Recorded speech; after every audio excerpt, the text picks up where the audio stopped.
She heard the Alpha King tell his son that no human would ever wear the Luna crown. And his silence, Ryan's silence, cut deeper than any claw could. While the palace mourned the old king's passing, she fled into the night, clutching nothing but her shattered pride and the last of her dignity. When Ryan discovered she was gone, it was already too late. The new Alpha King tore through the northern territories, his wolf howling her name into the frozen wind, believing he had been abandoned for gold and lies.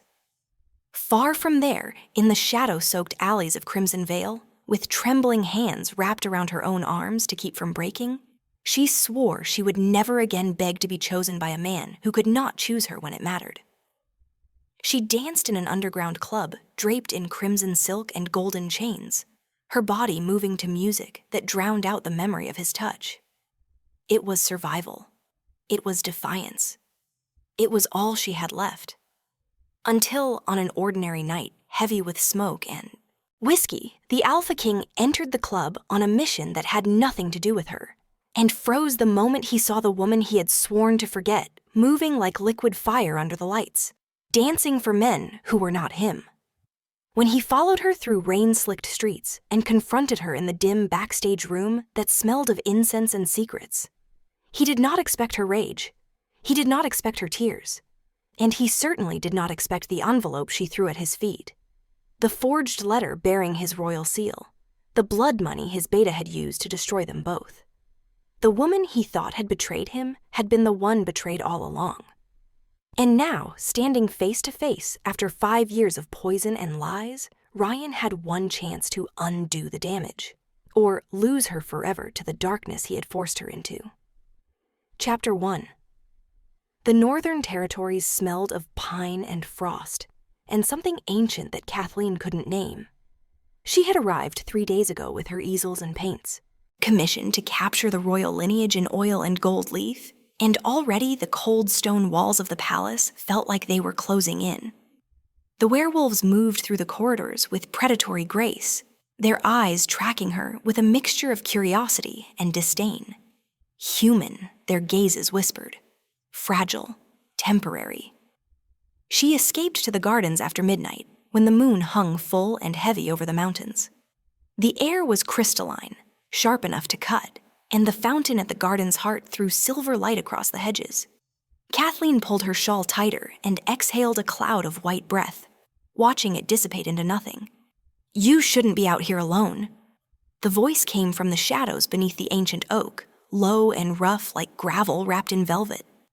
Kathleen spun, her heart slamming against her ribs, and found herself staring at a man who looked carved from moonlight and war. Tall, broad-shouldered, with hair the color of wheat and eyes that gleamed gold, even in the darkness. Prince Ryan.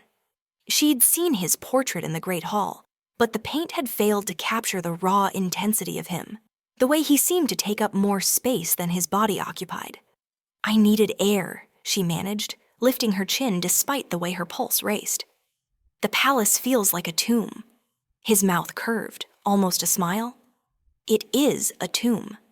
Just one where the dead still breathe." He stepped into the moonlight, and Kathleen saw the tension coiled in his frame, something wild and restless prowling beneath his skin. "You're the artist, Kathleen." She didn't offer her hand. Something told her that touching him would be dangerous. "Ryan." He moved closer, circling her like she was something he needed to understand from every angle. "Tell me, Kathleen, are you afraid of monsters?" "That depends," she said, her voice steadier than she felt. "Are you one?" The question hung between them like a challenge. Then, without warning, the air around him rippled and changed. Bones cracked and reformed.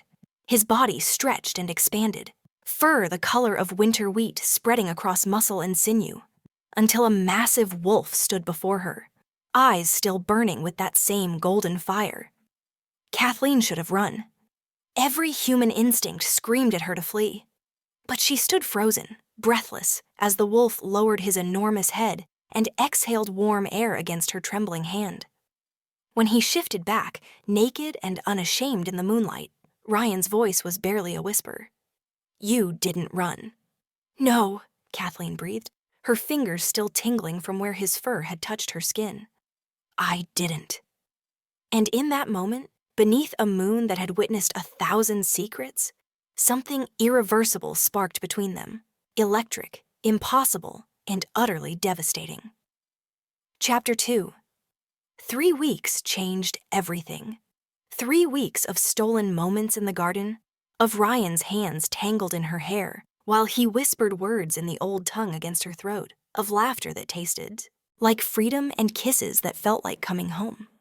Kathleen had painted kings and queens across half the continent, but she had never let herself fall. Not like this. Not with the kind of reckless abandon that made her heart feel too large for her chest. She loved him.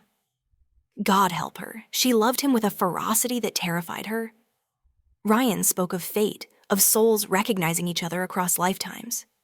He told her that werewolves knew their mates by scent, by instinct, by the way the wolf inside them went quiet and calm in their presence. "You're mine," he'd said last night, his forehead pressed against hers. "Human or not, you're mine." But the palace had started to whisper, and whispers in a werewolf court were more dangerous than fangs. Kathleen was returning from the East Wing gallery when she heard the Alpha King's voice echoing through the throne room, weak but commanding. She should have kept walking. Instead, she found herself frozen behind one of the massive stone pillars, hidden in shadow as Ryan's boots struck the marble floor. "You summoned me, Father." The old king's breathing was labored, rattling. "I'm dying, Ryan. We both know it. Which means you have decisions to make. I've made them. Have you?" The Alpha King's laugh dissolved into coughing. "This human girl you've been rutting with in my gardens. You think I don't know? You think the entire court doesn't know?" Kathleen pressed her hand over her mouth, her heart plummeting. "Her name is Kathleen," Ryan said, his voice tight. "And she's a distraction, a liability. No human has ever been Luna of the Northern Territories, and no human ever will." The king's voice cracked like a whip. "You will end this foolishness, or you will forfeit your claim to the throne. I will name your cousin Marcus as heir before I die. Choose, Ryan. Choose now." The silence that followed was crushing.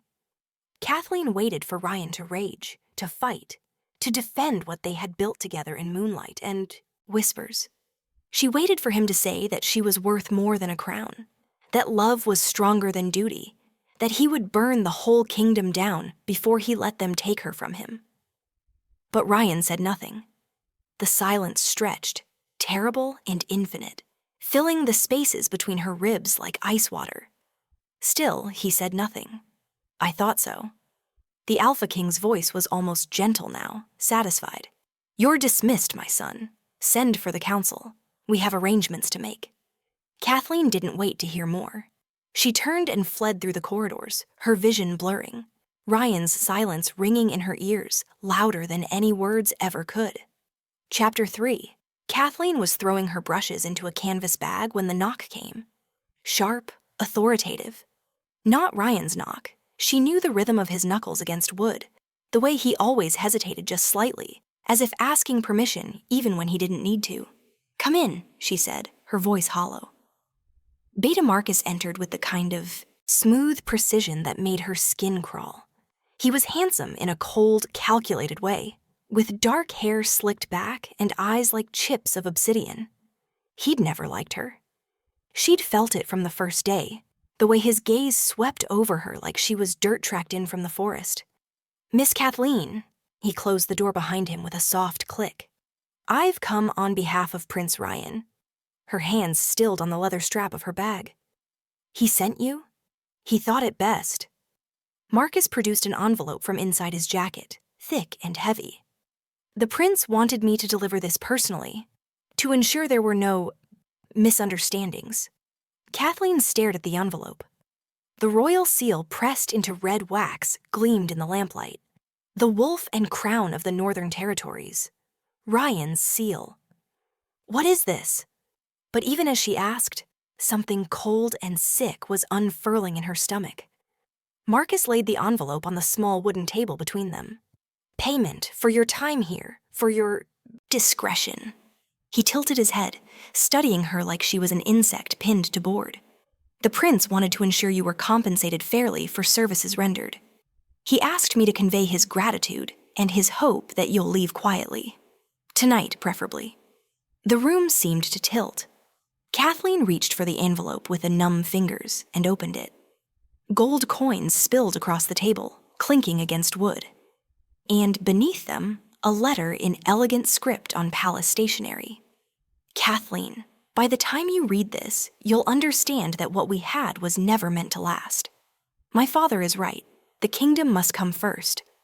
I'm sorry if I allowed you to believe otherwise. The gold should more than cover your troubles. Please leave before dawn. R. The signature was his. The handwriting looked like his.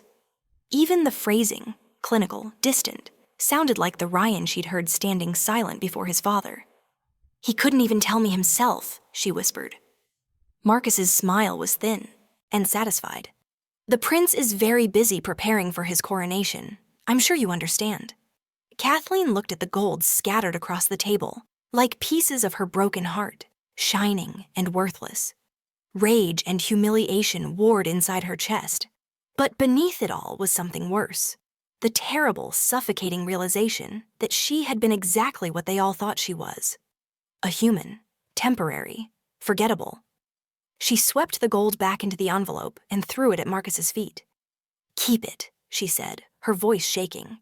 Tell your prince I was never for sale. By dawn, Kathleen was gone, leaving behind only a half-finished portrait of a man she would spend 5 years trying to forget. Chapter 4. 5 years had turned Ryan into something his father would have been proud of. A king carved from ice and duty, efficient and unbreakable. He signed treaties without flinching, executed justice without mercy, and sat on the throne of the Northern Territories with the same warmth as the stone beneath him. His wolf had gone silent the night Kathleen left. Not dead, but dormant, curled somewhere deep inside where even Ryan couldn't reach it. He'd searched for her at first, tearing through the countryside with a desperation that bordered on madness, howling her name into forests that swallowed the sound. But the gold was gone from Marcus's envelope when they had found it discarded in her room. She'd taken the money and vanished like smoke, like she'd never existed at all. Your Majesty, the Eastern Pax are requesting an audience. Marcus stood at the council table, impeccably dressed, his voice smooth as poisoned honey. Chief advisor now, the king's right hand, the architect of the kingdom's return to traditional values.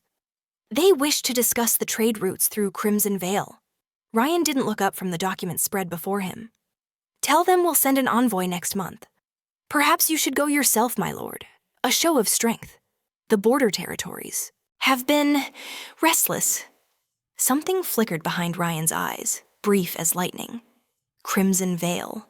The name tasted like ash and old memories. Fine, make the arrangements. Marcus bowed, satisfaction curling at the corners of his mouth. As you command. The council chamber emptied, leaving Ryan alone with the weight of the crown and the ghosts that lived in the spaces between his breaths. He'd tried to hate her. God, he'd tried. Kathleen, who'd looked at him like he was more than his title, who'd touched his wolf form without fear, who'd kissed him like she was trying to memorize the taste of him. Kathleen, who'd chosen gold over everything they'd built in Moonlight. His father had been right all along. Humans were mercenary creatures, driven by survival and greed. She'd played her part beautifully, the innocent artist, the reluctant lover, the woman who claimed not to care about crowns and kingdoms. And he'd been fool enough to believe her. The worst part was that some treacherous corner of his heart still reached for her in the dark, still woke expecting to find her beside him, still caught phantom traces of her scent on the wind and felt his chest crack open all over again. Ryan poured himself a whiskey and drained it in one swallow, welcoming the burn. 5 years, and he still couldn't scrub her from his bones. 5 years, and he'd become exactly what the throne demanded. A king without weakness, without mercy, without the inconvenient complication of a heart. Marcus had helped him see the truth, had shown him the evidence, had guided him through the grief with steady hands and rational counsel. Ryan owed him everything. He poured another drink and tried not to wonder if Kathleen ever thought of him at all. Chapter 5. The Velvet Thorn existed in the shadows between respectability and ruin, nestled in Crimson Vale's underground, where the border wolves and human merchants came to forget their troubles. Kathleen had stumbled into it 3 years ago, desperate, and down to her last coins, and discovered that her body could earn what her paintings no longer could. She told herself it was temporary. She told herself it was survival. She told herself it was a choice. Now, standing backstage, while Sasha laced her into the crimson costume, all silk and strategic gaps, gold chains draped across bare skin, Kathleen barely recognized the woman in the mirror. Her dark hair tumbled in waves over her shoulders, coal-lined eyes stared back with practiced emptiness, and the red stain on her lips was the color of wine or blood or lies. She looked like art. Dangerous art. The kind men paid good money to admire from a distance. "Full house tonight," Sasha murmured, adjusting the chain that wrapped around Kathleen's waist. "Merchants mostly, but I heard some nobles came down from the Northern Territories. Diplomats or something." Kathleen's hands tightened on the edge of the vanity, but her reflection didn't change. She'd built walls so high that even her own fear couldn't scale them anymore. They're all the same in the dark. That's the spirit. Sasha squeezed her shoulder. "You're on in 5. Make them bleed gold, honey." The music started, low and hypnotic, drums like a heartbeat, strings that wept and seduced in equal measure. Kathleen took a breath, locked away everything soft and vulnerable behind steel, and stepped through the curtain into the haze of smoke and desire. The crowd roared. They always did. She moved like liquid fire across the stage, every gesture deliberate, every arch of her spine a calculated promise. The silk floated around her thighs, the chains caught the light and threw gold across her skin, and she spun in time with the music, losing herself in the rhythm the way she used to lose herself in painting. This was her canvas now, her body, the brush, her survival, the masterpiece. Men reached for her from the crowd, coins glinting between their fingers. She took the money with a smile that never reached her, eyes and danced just out of reach, always just out of reach, a ghost they could see but never touch. She'd learned that lesson the hard way. Never let them touch. Never let them in. Never let anyone close enough to shatter you again. The song built toward its crescendo, and Kathleen threw her head back, arms raised above her, chains gleaming, the picture of abandon and power and absolute control. She was magnificent. She was untouchable. She was exactly what they'd made her when they took everything else away. And if sometimes, in the empty hours before dawn, she remembered moonlight and wolf fur and a voice that had once called her mine, well, those were ghosts she'd learned to dance with too. Chapter 6. Ryan hated Crimson Vale on principle, the lawless border city where werewolf territory bled into human commerce, where rules bent and broke depending on how much gold changed hands. But the Eastern Pax had grown bold, testing boundaries, and diplomacy required him to meet them on neutral ground. "The informant wants to meet at the Velvet Thorn," Marcus said, guiding them through narrow streets slick with recent rain. "It's a club. Discreet. The kind of place where conversations stay buried." Ryan's jaw tightened. "A brothel? An entertainment establishment?" Marcus's tone was carefully neutral. "The owner has connections to both sides. It's strategic, my lord." They descended stone steps into a world of smoke and shadow, where the air was thick with incense and whiskey and something darker. Ryan's wolf stirred for the first time in years, restless and agitated, pressing against the cage of his control. He forced it down with practiced brutality and followed Marcus to a corner table that offered a view of the stage. "The informant will arrive shortly," Marcus murmured, signaling for drinks. We wait. The music started, primal and seductive, wrapping around Ryan's spine like a living thing. The crowd pressed forward, hungry and eager as the curtain parted, and a figure emerged through the smoke. Ryan's world stopped.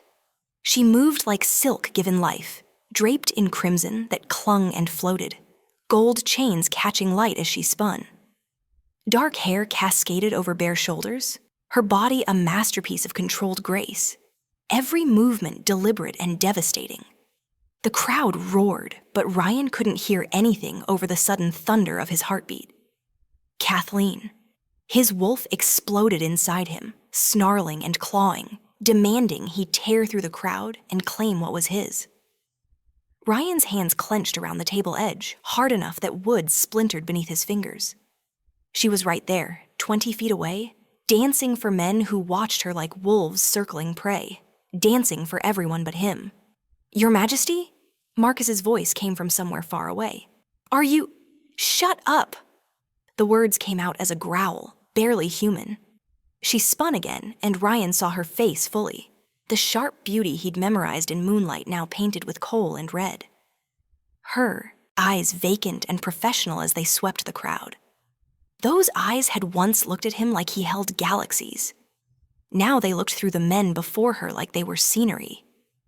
What had he done to her?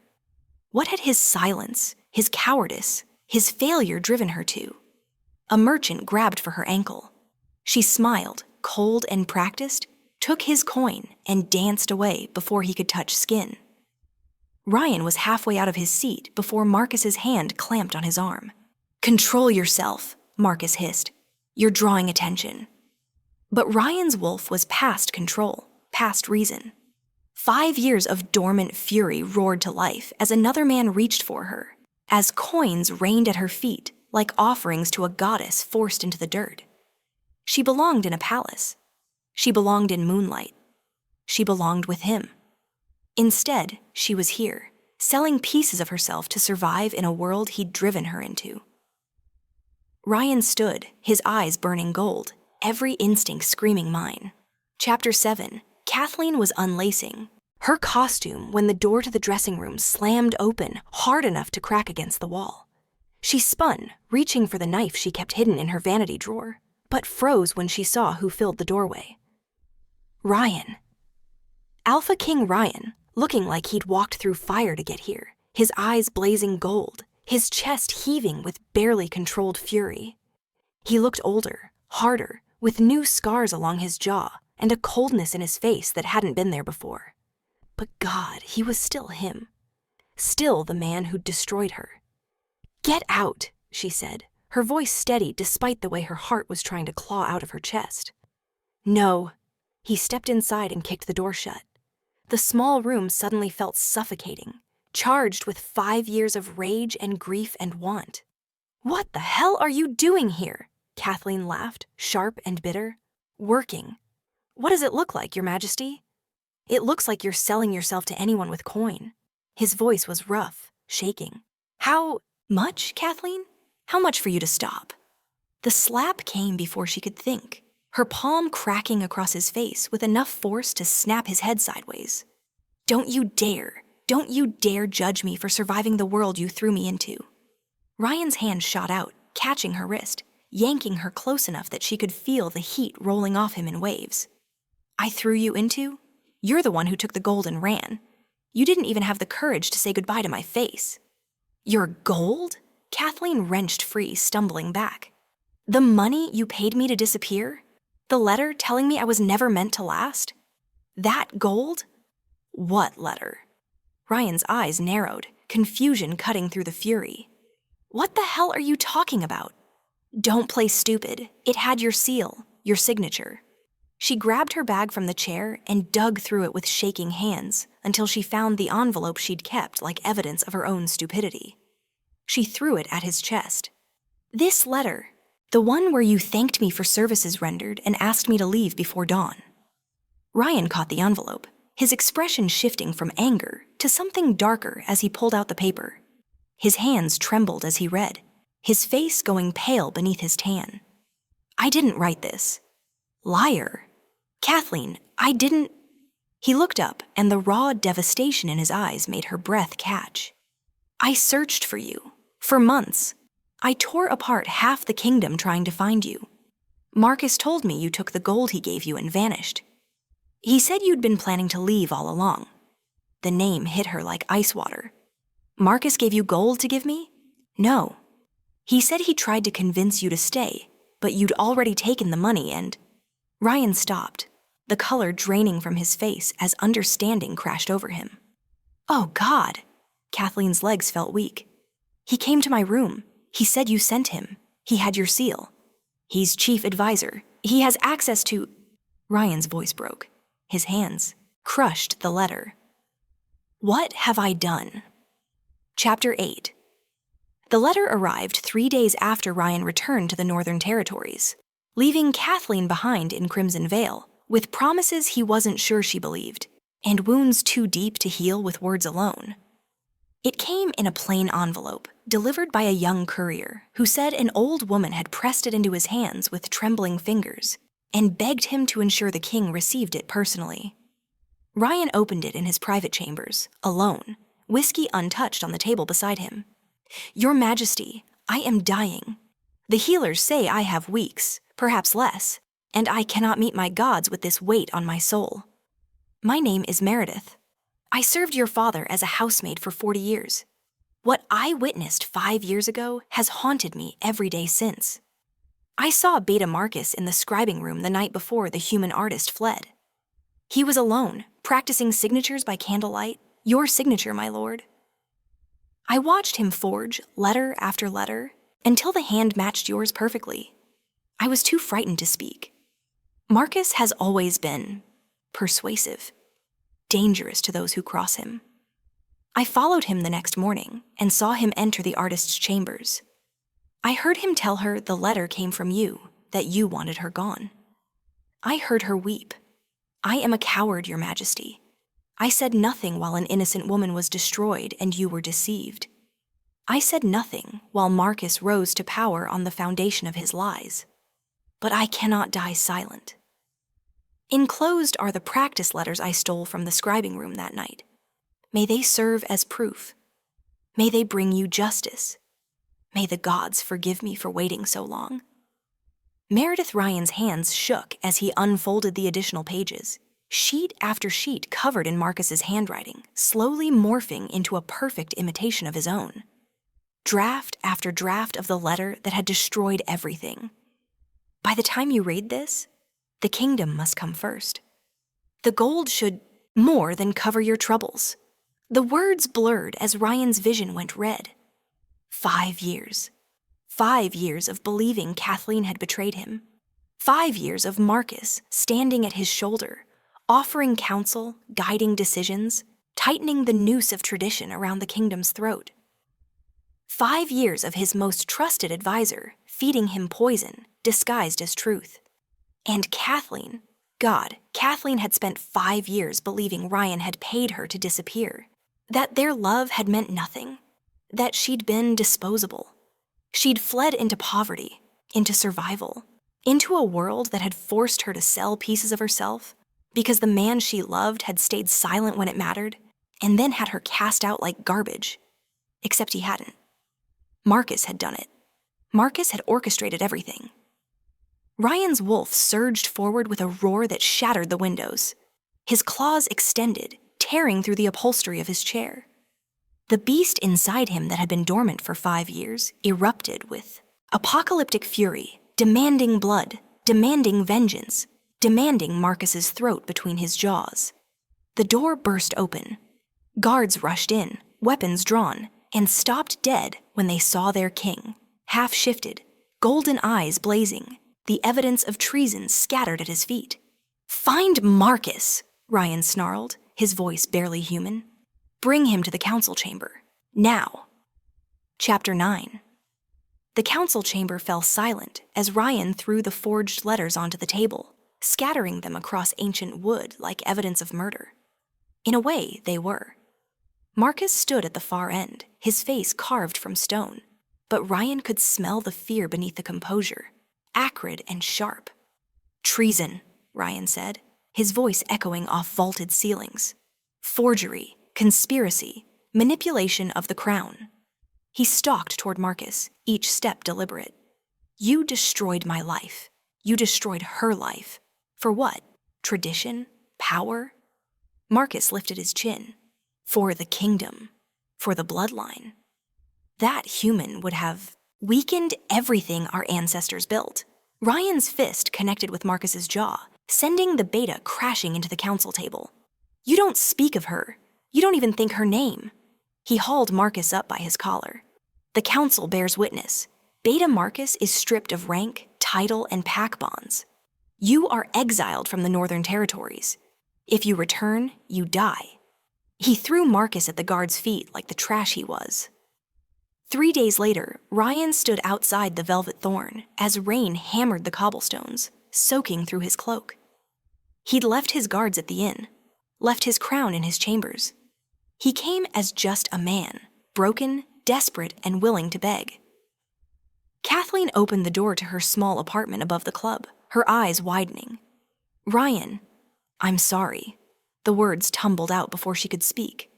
I'm sorry I stayed silent when my father condemned us. I'm sorry I didn't fight hard enough. I'm sorry I believed Marcus's lies instead of trusting what I knew. In my bones. He sank to his knees on her threshold, rain dripping from his hair. I'm sorry I wasn't the man you deserved. Kathleen stared down at him, her expression unreadable. Get up. Not until you hear me. He pulled the practice letters from his coat, now wrinkled and water-stained. Marcus forged everything. The letter, the lies, all of it. I have proof.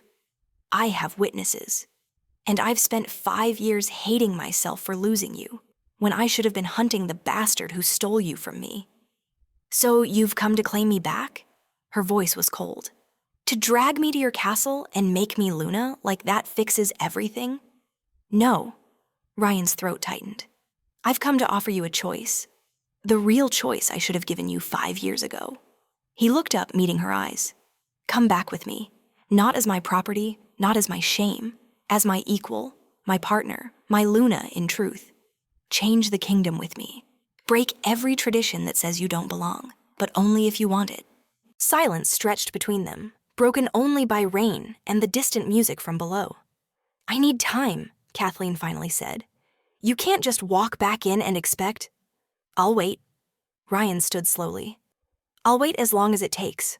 I'll come back every day if I have to. He did. For 30 days, Ryan returned to her door. Sometimes she let him in. Sometimes she didn't. Slowly, painfully, they rebuilt what had been shattered. When Kathleen finally said yes, it was on her terms. The coronation shattered every precedent. Kathleen stood before the Werewolf Council in a gown of deep crimson and midnight blue, a crown of silver and moonstone resting on her dark hair. She spoke her vows in a voice that didn't waver, claiming her place not through Ryan's authority, but through her own fierce will. I am human, she said to the assembled court. I will always be human, and I will be your Luna anyway. Ryan took her hand, his wolf finally at peace, and kissed her before gods and witnesses. The Northern Territories would never be the same.